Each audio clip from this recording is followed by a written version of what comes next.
people were coming up to me, and some of them were in tears and crying because they said, you have said what our kids have been feeling, and what, you're like a voice for them. This song is a voice for our kids.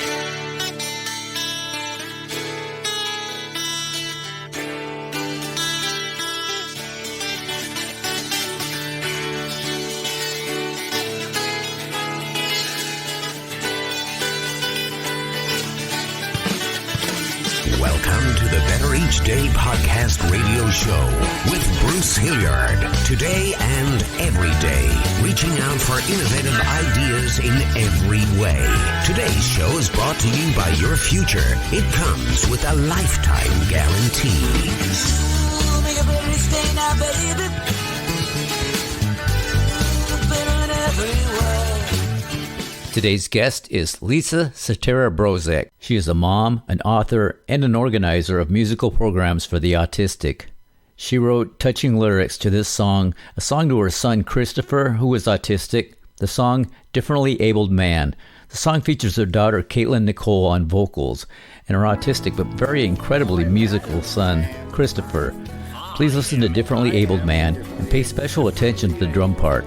It's Christopher. The drummer has autism and struggles with speech and motor skills, but his desire to play music and his talent to play drums overcomes everything. I turn my gaze, I look away, but that doesn't mean I have nothing to say. So don't ignore me, don't give up on me. I'm trying hard to do as you please. I can hear you when I'm not looking at you. I can see you without staring at you. I can feel you, we don't have to touch. I'm a differently able man, and I matter so much. And I matter so much. Different, no two are the same. So get to know me, remember my name, and just like me for who I am. And be patient, try to understand that I can hear you when I'm not looking at you. I can see you without staring at you. I can feel you, we don't have to touch. I'm a differently able man, and I matter so much. And I matter so much.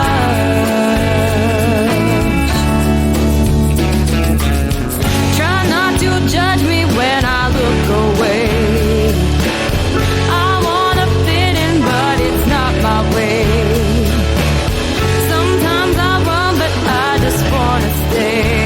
If I could speak, this is what I would say.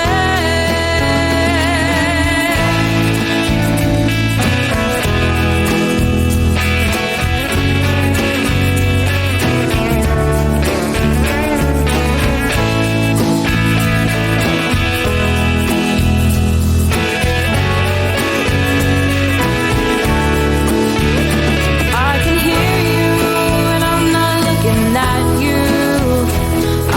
See you without staring at you. I can feel you, we don't have to touch. I'm a differently able man. I can hear you when I'm not looking at you. I can see you without staring at you. I can feel you, we don't have to touch. I'm a differently abled man, and I matter so much. And I matter so much. I am perfect!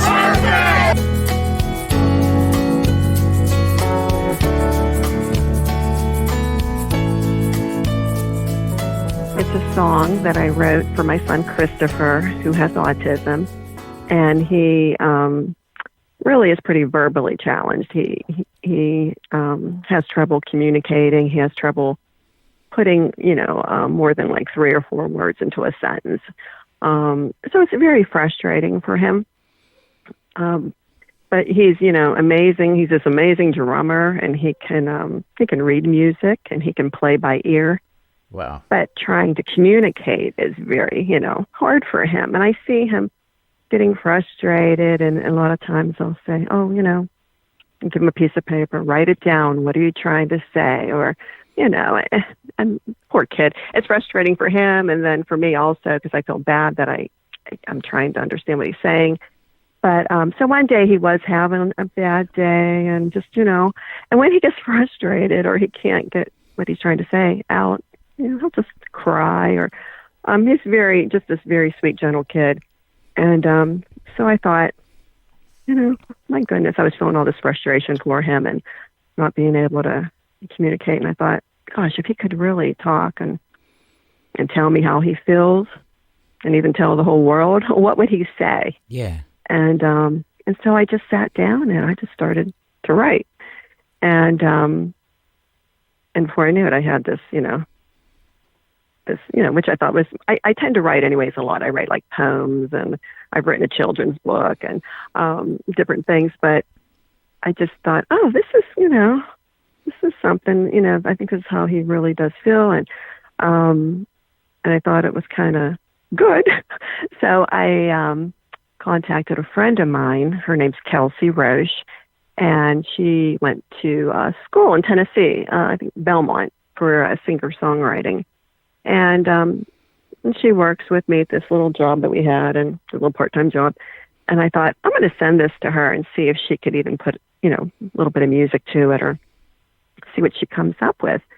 And it was like maybe a month or 2 later, she sends me a little audio tape of her singing and playing piano to this. And I was just like, oh my gosh, it was just beautiful. And it just made me cry, and I thought it was just really so neat to see these lyrics put into, a melody. And then from there, I basically contacted my friend John Bento, who he's a performer, also has bands, but he also... John's actually been on the show. He was on, has he? Really? Yeah, he was on episode 70, so this is 20-some episodes later. But yeah, I spoke with John a little bit back. Great guy. Right. Great guy. And he has, he founded Band Together Pittsburgh, along with Ronnie Moondog Esser. And it's a nonprofit organization that helps raise awareness and funding for children on the spectrum of autism to, try to be able to showcase their talents, what they have musically. And so I let them listen to it, and he really just loved it. And then from there, he told me to take it to David Granati to produce it and record it. So so we went out there, and I wanted my daughter to be the one to sing the song because it's beautiful. Yeah, and the whole Chris's whole growing up, the two of them, of course, growing up together, she would be the one that would basically help him talk for him almost, and he loves when she would sing. And there was that connection with music between the two of them.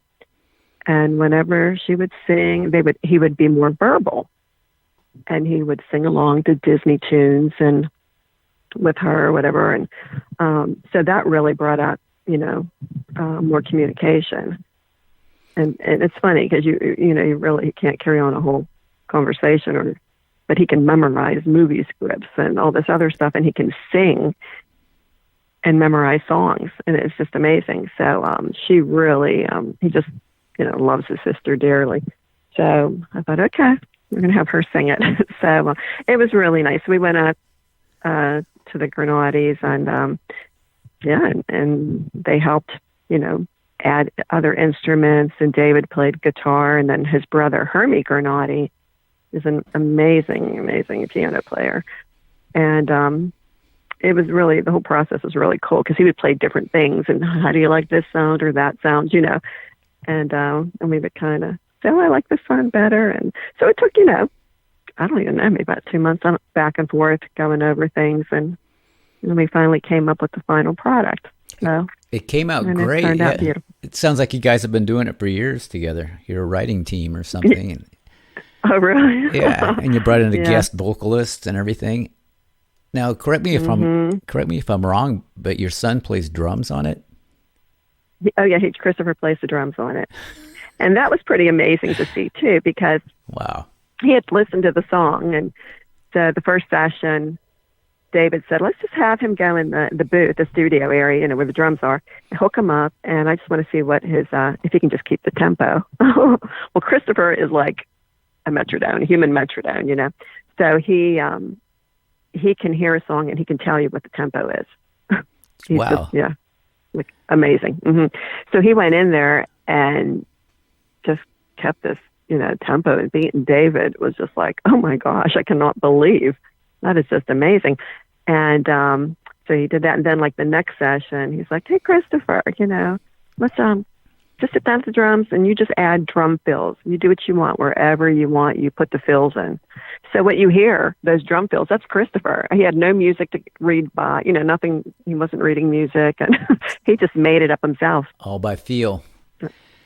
Yep. So that was really pretty phenomenal what he did, and everybody was wild. It's incredible. And here's where I show my lack of knowledge. It's hard for me to understand how someone can play the music very well and then not be able to speak that well. Yeah, that's you probably have a better call this like splintered skills where they're really good at one thing, but they're very like other skills that they just have a really difficult time with. But yeah, he really excels in the music.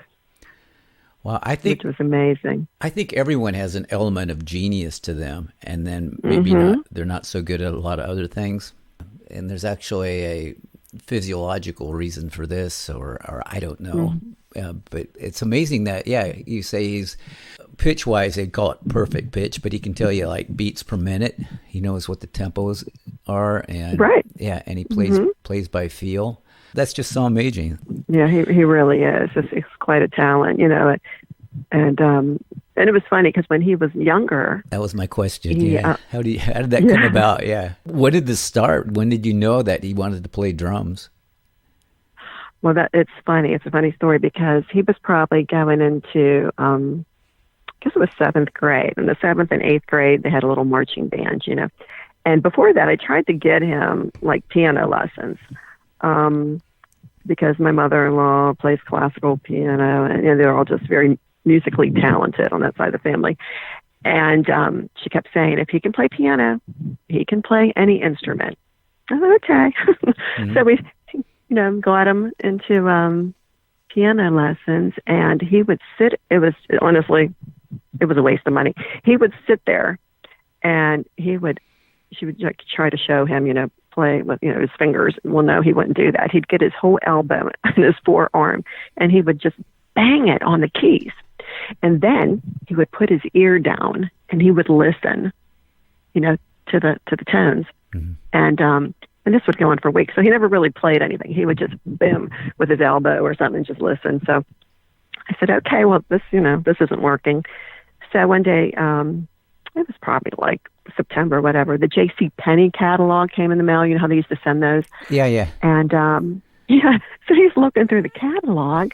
And I'm like, oh, see what you want, Christopher. What do you want for your birthday? Because his birthday's in December. It's like a week before Christmas, And he's pointing. I go, oh, look, there's some nice keyboards. You sure you don't want a, nice keyboard, a piano? No, he turned the page, and he's pointing to the drums. And I'm like, I don't know. That's, I don't know about that. And this went on for weeks and weeks. Every day he's pointing at the drums. Okay, you want drums? So, we ended up, taking him to like a music store, got a set of drums for him for his, his birthday, Christmas present, whole big set. Yeah. And I'll never forget, it was like a week later. He's downstairs, and I hear he had on this time. I love that song. It was the Los Lonely Boys. How Far Is Heaven? I don't know if you know that song. Oh yeah, yeah. I love that song. So anyways, he had it. It was loud. You know, he had a stereo system down there or whatever, a little CD player, and I'm thinking, gosh, those drums kind of sound louder. I went downstairs. He was playing the drums along to the song, and I was just like, oh my God, oh yeah. I was like, okay, this is right. This is, you know, he wanted the drums. He was right. He's good. He's got this natural talent, and from there he just flourished. And he has a drum teacher that would come every 2 weeks to the house and teach him. And then he joined the marching band in 7th grade, and he played the snare drum. And what was funny about that was when I really didn't know much about, music or how to read, drums and all that. But they were those little X's, I guess. They learned by the notes or X's, I guess. Yeah. And so that's what he did for 2 years. He played, he was the snare drummer. So when it was time for 9th grade, and I assumed, just to think, oh, he's going to be playing the snare drum. Well, no, because he's kind of uncoordinated, and they said he's going to have to learn how to march and know all the coordinates, and marching and doing drumming, it would be too difficult. It's hard for anyone, yeah. Anybody. I don't know how those kids even do it. I did it in high school, and I consider myself fairly coordinated. I'm fairly athletic and stuff. But yeah, it's tricky to play, and you have steps and stuff, a routine to do, or just to march to the cadence is tricky enough, actually. Exactly. It's like, a whole dance routine, and it gets more intricate. So they said, we're going to put him in the front ensemble. But he has to learn how to read music. Mm-hmm. And I'm like, oh, no, oh, my gosh. And I'm thinking, how's he going to do that? And she says, well, I'll go over the notes with him at home and try to teach him. And I'm like, oh, my God, this is going to be really an awful experience. I'm telling you, within like a few weeks, he was reading music. And and I was so stressed at every game because they put him, the child with, the autism, he must have played 5 or 6 different instruments in the front ensemble. They have like those giant bells, like xylophones. Yeah. He had the drums, and he would run from one to the other playing all these different instruments. And the parents in the stands would say, we sit there and we watch Christopher. We're just amazed, that he's doing, and everybody else is playing one instrument and he's playing all these different ones. Wow. And and I will never forget the director said to me, I am so impressed with him. He said his crescendos are like on a college level. Wow. That's how good he is. And they would tell the kids, if you lose your beat, listen for Christopher. So if there's like 160 kids in the band, they say, listen for Chris. So it was crazy. Mm-hmm. What a great story. I've known a lot of people, they want to learn an instrument, and I guess their heart's just not into it because they give up. And they never play again. Right. And then they get to be an old person like me, and they say, gosh, I wish I would have continued with that. And usually it's piano or guitar or something like that. Mm-hmm. But they say the same thing. But he just, it was in his heart, it sounded like. And I could just see the look on your face when he went down and he's playing playing drums to that. Right? Oh, yeah. Wow. Oh, yeah. What next? I was just like, my mouth was open. I couldn't believe it. I was just, so I thought, okay, yeah. We got a born little drummer here. Mm-hmm. That's amazing. He loves it. Can we talk about your autism awareness program? Band Together Pittsburgh, I believe it's called. Mm-hmm. Mm-hmm. And like I said, that's the nonprofit organization that John Vento and Ron Esser, started.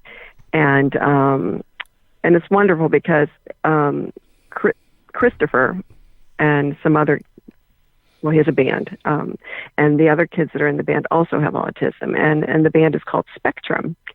So what they do is anytime that Band Together Pittsburgh has an event or say we've played many different things for them, and they use our band to go to say like schools or hospitals and help to raise awareness and raise money for Band Together Pittsburgh. So it's a wonderful what they're doing. They also have other things going on. They have something called Open Autism Mic, and I think it's held once a month on a Sunday. And what they do is, and it's really just so sweet. They give all different kiddos on the spectrum an opportunity to showcase their talent on a small stage and with an audience, and their parents and friends and other musicians help out. And they provide like a little drum kit and maybe keyboards. But some of these kids come up and they'll sing or play guitar. Some of them are little comedians. They'll tell jokes. But this gives them this great opportunity to get up there and perform where normally they wouldn't be able to do that anywhere else, So, and then they always have like pizza and the parties afterwards. And honestly, a lot of the kids that go to this autism open mic are some of the kids that you'll see that are in the video that we did, our differently abled man video. The kids are in the video, and it was just so heartwarming to see that they all wanted to support the song, and the parents were open to that. So it was really great. But Band Together they also have a DJs on the spectrum. So they have a little couple kiddos that have autism, but they are DJs, and people can hire them, and they'll go and play like graduation parties or dances, and they're really good, and Ron Esser has taught them basically how to run the machines and to do all that.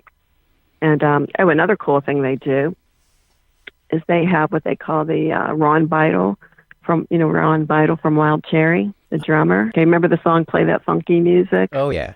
Okay. So Ron Beidel was in the band, Wild Cherry. Yeah. And he also is good friends with John Bento. It's all coming back clearly now. I remember the name of the band now. Is it? Yeah. I'm glad I'm not on Jeopardy. I would have lost $500.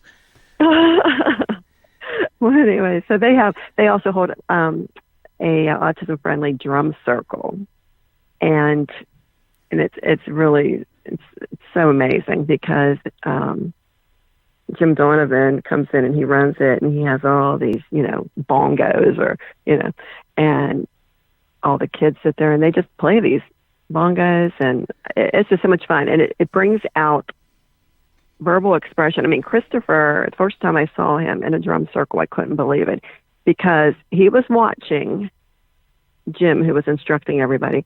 He was watching him, giving him this wonderful eye contact. He was following all the instructions, doing exactly, of course it was drums, so he loves drums, but, pounding it.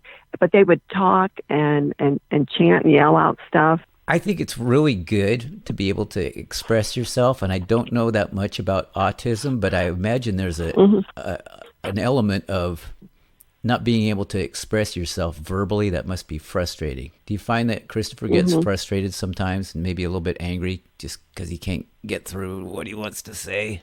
Oh, sure. Absolutely. He can get very frustrated with it. I think...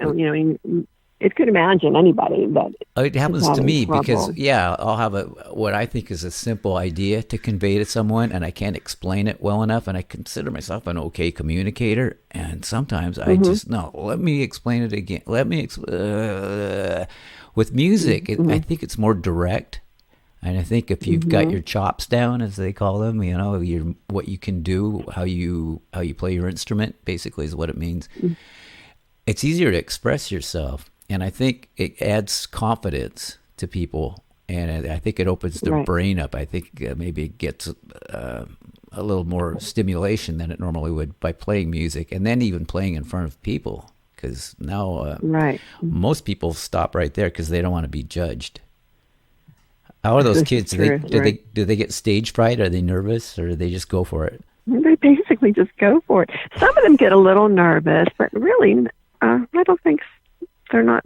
It's funny because like Christopher, not a nervous bone in his body, he can't wait to get on that stage and play. Wow, and he was born to do it. He's just like, come on, 1, 2, 3, let's go. He's smacking his sticks, and he just wants to play. So even at rehearsals, it's funny. because sometimes the kids are like, okay, they're going over something a couple times, and he's getting very impatient. He'll get up and he'll pace and pace, and then he'll be, let's go. He'll say, let's go. Oh, he wants to start playing. Learn your parts, you guys. Come on, man. That's me. They're cute. Yeah, I imagine it's fun, but yeah, it's so good to hear these things. I think there's some untapped territory. Music can, I think, apply to a whole lot of things that help people. There's a whole different thing, but similar in that it involves a handicap, dementia. They're using music for people with dementia to listen to, and people actually get up and dance. It hits a happy spot somehow. Right, and sometimes it'll trigger memory. Like especially with somebody with dementia, if they play a song that maybe for an older person, they play a song from years and years ago, and then you hear how they'll start singing along to it, or playing it on the piano, and it really, I think, music is just wonderful, especially for it helps develop the communication skills for the kids, and honestly, it helps improve Christopher, especially like with his motor skills, because he always had trouble when he was younger. He had to go for, not only speech therapy but occupational, because his grips weren't good on his fingers, and he'd have to learn how to cut with scissors, and so it really helps with that, and a lot of their sensory issues, because a lot of these kids, most of them do have sensory issues, and what's funny is Christopher always had sensitivity to certain sounds, like a baby crying would upset him, or certain pitches. And that's why it just amazes me that he can play these drums that are so loud and it doesn't bother him. But it's funny, if he hears a baby crying in the story, he's like, oh no, baby's crying. He gets upset. Yeah, that takes us back to our primordial brain, where it means something needs help, there's danger or something, I'm thinking. Or survival. True, yeah. Survival level or something. Oh, this is so fascinating. Yeah. When Michael sent me this, I said, heck yeah, book it. I want to talk to her. Oh, this sounds. That's great. Sounds exciting. You sound like a wonderful mother too, I might add. I'm not afraid to say. Oh, well, thank you. Yeah. Well, I try to be. So, yeah. Everybody's. But no, he's a good kid. Yeah. He's a good kid, so. Tell me about your daughter, Caitlin. Is she, does she have a music background, or just loves music and can do it? Well, she has a beautiful voice. She was always blessed with her voice. And she just always, she also like dabbled a little bit in piano and guitar, but kind of just, put it aside really. But she did all kind of musicals in school. She would sing, do all the musicals, and loved to sing. And she sang in church for a little bit and did plays outside of school also. But then, of course, she went to college, and she was busy with that on the, tennis team, and she got her degree in psychology, and she worked in that field a little bit with people with special needs. And I think she just kind of got burned out from that, honestly, over time, because it could be depressing. And I think the fact that with her brother all these years, with him, and she did work like in high school as a TSS, which is someone that would help kids on the autism spectrum, go into the home and work with them, do therapy.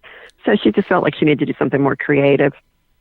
So she went back to school, and now she's a hairstylist. And so she's doing that creative part of her. But, she just, sings all the time, loves to sing. And every time she comes over here with Christopher, he wants to sing. They pull out the karaoke machine, and they sing. Yeah, which is great. But no, she's married. Just recently got married. It'll be a year in September. So, and she has a husband who has a really good voice too. He can sing. So I guess they probably all sing together, and he plays a little guitar, and so it's a family band. Yeah, that's so wonderful. You must be a proud mom too. I am. I just said to her, you know what, Caitlin?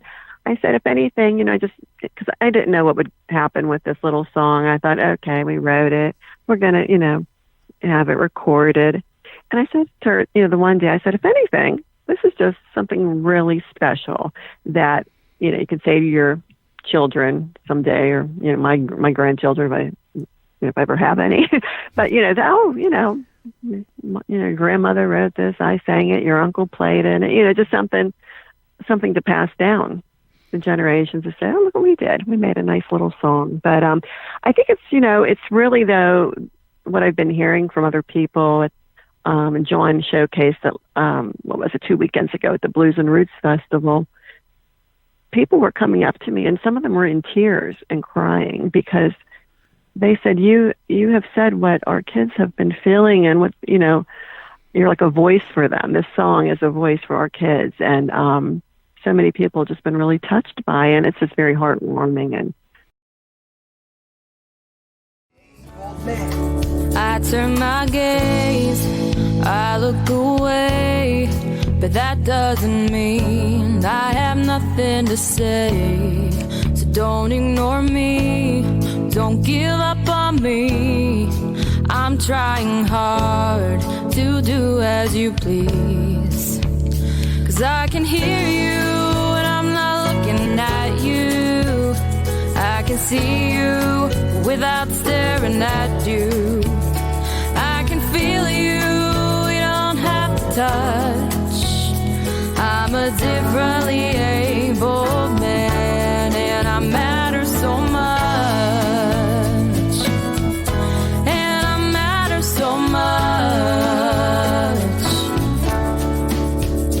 We're all different, no two are the same. So get to know me, remember my name. And just like me for who I am. And be patient, try to understand that I can hear you when I'm not looking at you. I can see you without staring at you. Did you have to do much rewrite on the lyrics? Because you say you write poetry, and it's a little bit different. Sometimes you get to putting it to music, and you have to tweak it around a little bit to make it work. But Not really, no, oh, no. Wow. It's amazing. No, wrote the whole thing. Yeah, and I think when Kelsey put it to a melody, she added one little line, like the one line, I think 4 little words. She says, I just had to do something just to make it, flow better. Other than that, it was, Wow. I just wrote it, yeah. Were you writing with song lyrics in mind, or did it just start out as a poem? I just started out writing it because I thought, his whole life, he had therapy around the clock, 40 hours a week. We have therapists in the home working with him, and one of the programs was, he had to give eye contact, and it's like they would grab his little chin and, look in his, Christopher, look at me, look at my eyes, look at me, this type of stuff. And he would get his eyes and he would divert. He would look everywhere but at them. He would, turn to the left, the right, up in the air. Didn't want to give eye contact. And so I was just thinking, like, these are some of the things. Or when he was even smaller, my dad said, this boy's deaf, he can't hear. And I said, he can hear. And my dad would clap his hands, like right behind Christopher's head, and Christopher wouldn't flinch. But if he was in the kitchen and he heard, little Barney, cartoon or whatever it was, come on in the other room, he would hear, do, do, do, do, do. Okay, he would jump up and run. He would hear it. I said, I know he's not deaf. He can hear. He just has selective hearing is what, I thought. But, yeah. So those types of things, I thought, I can hear you when I'm not looking at you, Yeah. I can see you. So some of the things I thought, this is probably how he would feel if he could say these things to us, Well, that's what makes the song extra special, amazing. The whole family's in it and everything. That's cool, but if he could express himself, but he's playing drums on it, so yeah, that kind of gets you. Yes. I'm a pretty sentimental guy, but this is really a meaningful episode. I think that's why I was excited to get you as soon as I could. Oh, thank you. I appreciate it. I really do. And see how easy it was. Yeah, it was. Yes, very easy. You're easy to talk to. So, well, I say this a lot. If you have a cause that you believe in, you're not afraid of anything. This was easy because I'm with you on it.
You've been listening to the Better Each Day podcast radio show with Bruce Hilliard. We'll be back with a new horizon, but until then, honor the future. It comes with a lifetime guarantee.